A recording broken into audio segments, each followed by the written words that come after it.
In 1930, 4 men from Kentucky went looking for treasure during the Great Depression. They weren't historians or archaeologists. They were chasing rumors, old stories tied to a bend in the Ohio River near West Point, Kentucky. The land there had a reputation. People said things had been buried and forgotten. People said the ground had been disturbed before they started digging. What they uncovered would quietly become one of Kentucky's most unsettling mysteries. To understand why that spot mattered, you must understand the river itself. This river was part of an ancient pathway tied to the movement of people, generation after generation. By the time American cities arrived, most ancient sites had already disappeared. Mounds were flattened for canals, cut through by railroads, leveled for roads and neighborhoods. The subtle rises in the earth, once deliberate, once sacred, were erased until the ground looked ordinary again. However, in 1930, near West Point, something surfaced that didn't belong. I'm Rowan, and this is OTRA Legends. Witnesses described the contents of an Indian burial mound, uncovered near the falls. Inside were Viking weapons, metal shields, and objects tied to Norse explorers that were buried alongside indigenous remains. But according to the witnesses, the ground itself was dozed over soon after, and the artifacts were quietly removed. This story follows this discovery in 1930 that revealed an impossible truth. It didn't happen in a museum or an academic archive.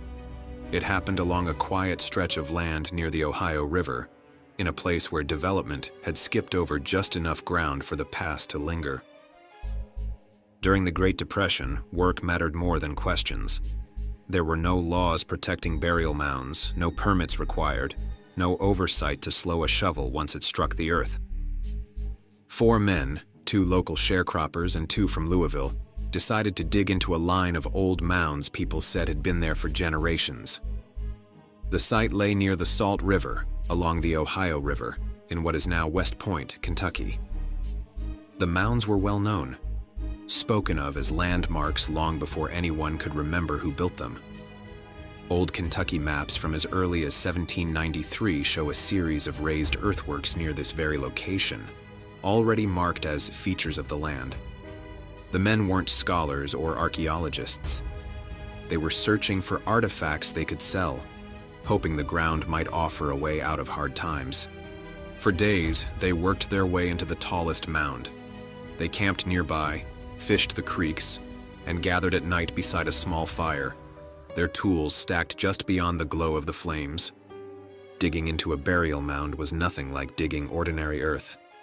As they went deeper, the soil changed. It grew denser, layered, packed deliberately, as if shaped by hands rather than time. Stones appeared where none should have been, flat pieces placed with intention, fitted together instead of scattered. One of the men remarked that it felt less like excavation and more like intrusion, as though they were opening something meant to stay sealed. It was after dark when the voices began, not the wind moving through trees, not water shifting along the river. Voices, men speaking in a language none of them recognized, low, steady, close enough to feel directed, as if the words were meant for the ground itself. The others brushed it off. Exhaustion, hunger, nerves stretched thin by long days of labor. But one man insisted the voices were real. He said they grew clearer the deeper they dug into the side of the mound. As they dug, they didn't find loose earth or collapse. They found stone. A well-constructed chamber wall buried deep inside the mound.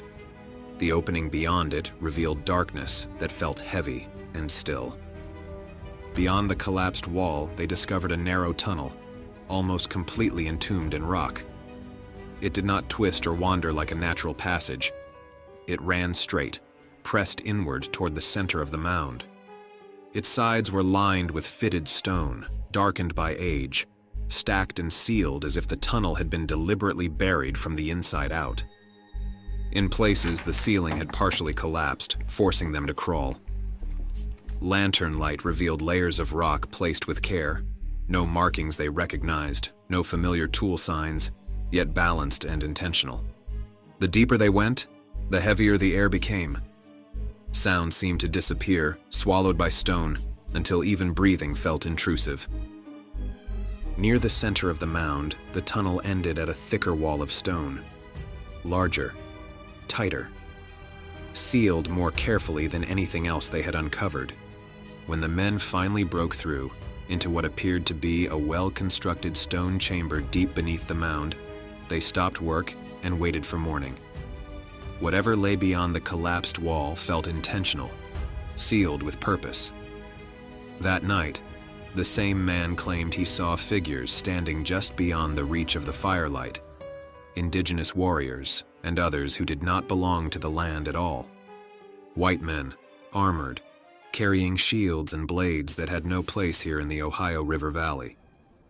One of the others said he never saw the figures, but later, he admitted he heard the voices too. When daylight came and the wall was pulled down, they found bodies seated along the chamber walls, arranged in a circle as if in council. The remains were unnaturally preserved, clothed and armed, untouched by the decay time should have imposed. At the center sat a tall figure that shattered what little certainty the men had left. A large man with pale hair and a beard, armed with metalwork no one expected to find in such a place, and this is where the legend changes tone. Because finding a burial is one thing, finding metal weapons is another. Finding a figure that doesn't belong to the history of the land is something else entirely. One of the men broke completely. He fled the site, repeating the same words over and over, unable to stop himself from saying them aloud. Hours later, the others returned, desperate to convince themselves that fear had filled in the gaps of reality. One of them examined the remains of a figure near the chamber wall, what appeared to be a ceremonial leader. Tied at the waist was a leather pouch. Inside were coins, Indian head pennies, minted decades earlier, bearing dates that made no sense, in a burial chamber believed to be centuries old. Whatever certainty he had left collapsed in that moment. By the time authorities were notified, panic had already claimed its toll. When officials entered the chamber, there were no bodies, no arrangement, no proof of what had been found. Only a small collection of objects remained, placed neatly near the wall. A leather pouch with coins, a metal shield, and a silver peace pipe. The site was sealed, then bulldozed. The land was leveled until no trace of the mound remained. Years later, Kentucky newspapers celebrated archaeology as if it were just beginning. In 1931, the Courier-Journal proudly announced the first statewide archaeological survey, led by William S. Webb and William D. Funkhauser of the University of Kentucky. Graves and mounds across 68 counties were mapped, photographed, and removed for study before development could erase them. Museums were praised. Preservation was celebrated. Collections were said to be growing. What the articles did not mention was what they had found near Louisville. They did not explain where artifacts from earlier discoveries had gone, only that citizens had donated relics they had kept for years, and that museums now held them. Some objects were reportedly sent to Washington. Others passed briefly through sheriff's offices. Some vanished entirely. A shield identified at a university was transferred. A silver peace pipe disappeared from evidence. The coins were never accounted for. Records from that era were incomplete, provenance often vague. Artifacts were traded, reclassified, stored away, or quietly lost.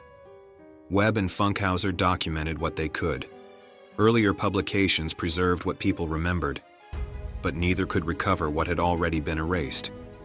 When I discovered this story about a Viking who sat in a burial chamber with Indian warriors near the Ohio River, well, let's just say it is one hell of a story. That said, the mounds were real. The dig was real. The artifacts were real.